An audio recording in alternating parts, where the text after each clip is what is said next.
It's that time of year again, folks. It's our Super Bowl, our World Series, or some years, it's our low-scoring Stanley Cup and World Cup. It's Toyfair, our very own American toy show in the Big Apple, home of pizza, the Ghostbusters, and Billy the Butcher. So in typical fashion, I only cover the stuff that I'm genuinely or generally interested, depending on the year and time. This year, we're going to start off with looking at the Jakks Pacific Koopa Kids.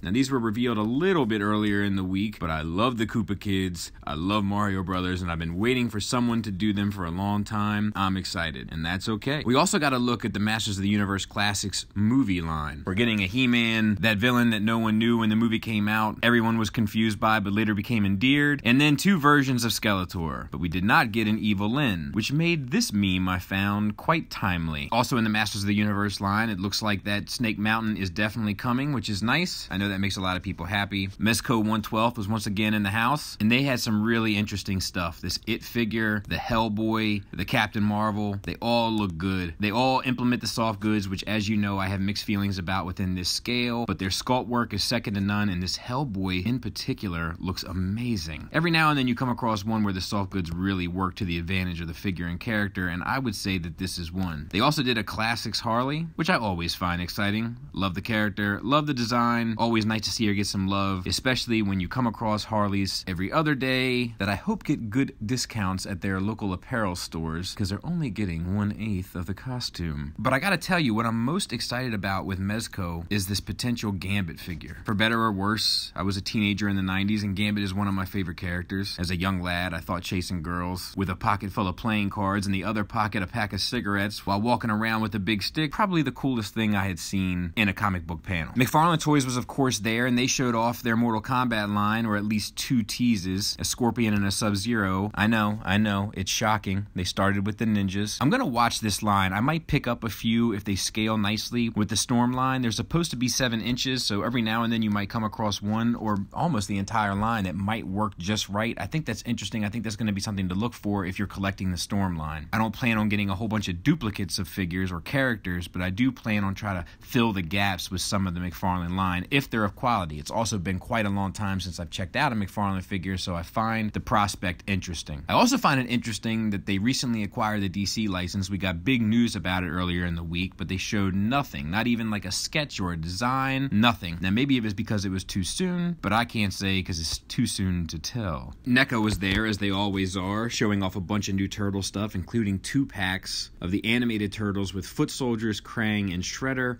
as well as some of their new quarter stuff, the Shredder, which we've seen before from the Turtles movie, Foot Soldiers, etc. I still would like to see a Splinter from that line, and maybe in April, but then it starts to get a slippery slope, and I'm like, should I get a Casey Jones? What about a Toka and a Razor? But what made the biggest impact for me was this Rocksteady and Bebop. They look fantastic. I'm hoping they scale well with my Shredder and Krang, fingers crossed. But if they continue to explore this franchise, my issues with NECA withstanding, I'm gonna see it through to the end. I think it's a cash cow, and I hope they're able to take advantage of it. We also gotta look at these Haya Injustice figures. They're 3 3/4 figures, but they look really well done for 3 3/4. Now, I've sworn off 3 3/4. I've got a really large 3 3/4 collection that I'm already feeling a slave to, but I can't deny that these do look good, and I am a sucker for these designs, but I think I'm gonna be able to stand strong, and the reason why is because one of the showstoppers this year was Storm Collectibles. Storm Collectibles, in my opinion, had one of the biggest shows this year. Let's start with their Injustice stuff. They showed off their Bane, which I think looks incredible, accurate to the game, all of the hoses, tons of paint and sculpt, plus an imposing size. I think it's quite impressive, and a good sign of things to come. They also showed off their Dark Side. Once again, same sort of thing, beautiful paint, beautiful sculpt, impressive size, imposing look. I wish we could have got to see more of their heroes, but we did get another look at their Lobo, which we did see last year, but it looks like it's coming along nicely. They also showed off some Street Fighter stuff. They showed off their Guile, which looks awesome. They showed off a new Cammy, and they showed off a Sagat, which looks very impressive. Like, that Sagat sculpt is pretty much picture perfect in my opinion. But of course, I'm into Storm Collectibles for their Mortal Kombat stuff. I've been pretty vocal about my support of it, along with my criticisms in terms of sales tactics, but I'm excited to see their Baraka is still making advancements, breaking up these shelves from a sea of ninjas. It's like American Ninja 2, am I right? It's definitely appreciated by me. I couldn't be happier, and with their recent tease of Johnny Cage, it looks like we'll get even more. They also showed off their Cyborg Ninja challenges, which apparently are still continuing along. Nice thing about that, of course, is once they get one, they'll be able to kind of just fine-tune the others, am I right? This way I can buy them all, and my buddy Joe KW can finally get his E-Honda figure, because I feel like I'm paying for that dude's entire collection when it comes to Storm Collectibles. Let's move on to the Star Wars stuff. Unfortunately, not a whole lot to report. They are doing a carded vintage style Episode 1 Obi-Wan and Darth Maul for Celebration, which is going to be an exclusive, I believe, and then I think re-released later on in the regular line. And then it looks like we're getting Stormtrooper Luke along with, I hope you're seated, hope you're ready, another clone trooper, and we're getting the killer droids and Dr. Aphra. They also showed some updated pictures of their chopper, which was nice. Still waiting to see a Zeb tease, so I can take a little sigh of relief that they're actually going to finish that collection. Hasbro, in all honesty, is pretty good at seeing a collection through to the end. Like when they did that Insecticon, the other two were soon to follow. They do it in their Marvel Legends stuff, and they usually do it in their Black Series stuff as well. Most recently indicative would have been that Bounty Hunter stuff they've been doing. So I don't have any doubts that they'll do a Zeb. I just want them to kind of seal the deal and remove all doubt, as it were. For their 3 3/4 line, they put up some Skiff-related folks, which makes sense because they also revealed a new Skiff. They're in a 3-pack. They're already up for pre-order. And they also showed off the aforementioned Skiff, which looks good, and a Jabba's Palace playset, which does come with some pretty cool stuff if you're into dioramas that you might be able to kind of cut and paste and use to something better. We also got to look at this hyper real Star Wars stuff, which I think is them trying to compete with the larger collector market, which while I don't think this Vader is going to do it, I think it's an interesting approach from Hasbro and one I'm going to be watching very closely to see how it evolves. And then we got into the other show shopper of the day, which was Marvel Legends, and they had a slew of reveals. I'll try to talk about as many as I can remember off the top of my head, but we're getting a classic style Colossus, along with a lot of other characters, including Captain America and Thor,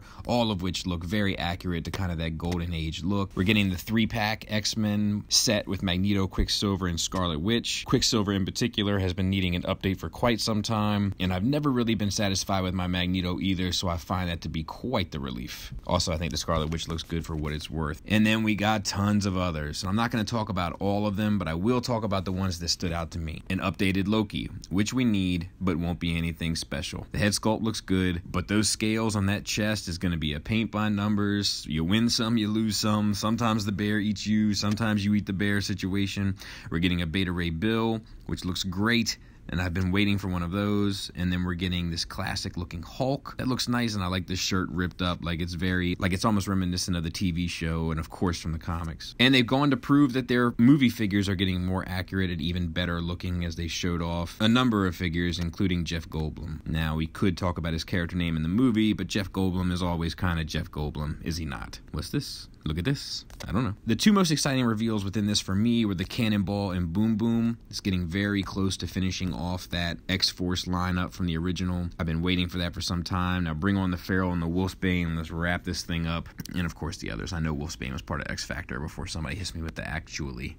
They're continuing on with the Serpent Society, which is nice. We're getting an update on Mr. Sinister, an update on Nightcrawler, both of which have been very much needed. We're also getting a Scorpion, bringing my Spider-Man's Rogue Gallery to a closer finish, and we're getting 90s Dazzler, which is awesome. I hope they do a 90s long shot to back it up, but I'm definitely looking forward to that. I remember being disappointed that they were doing the Disco Dazzler at first, because while that character is definitely classic and has its place in history, it's just not my Dazzler. We're getting a black suit Emma Frost, which looks great and will probably eventually lead to a white suit Emma Frost, I would imagine. And we're finally getting a Silver Samurai, which is fantastic. They had a very impressive lineup with a lot of popular characters and show no sign of letting their foot off of our necks. That Marvel collection is becoming, I think, a collection that we're going to look back on in 10 to 20 years and marvel at, you might say. All right, look, that was bad even by my standards, but it's late. What do you want me to do? And we got a few Transformer reveals. Now, we saw the Jetfire and the Omega Supreme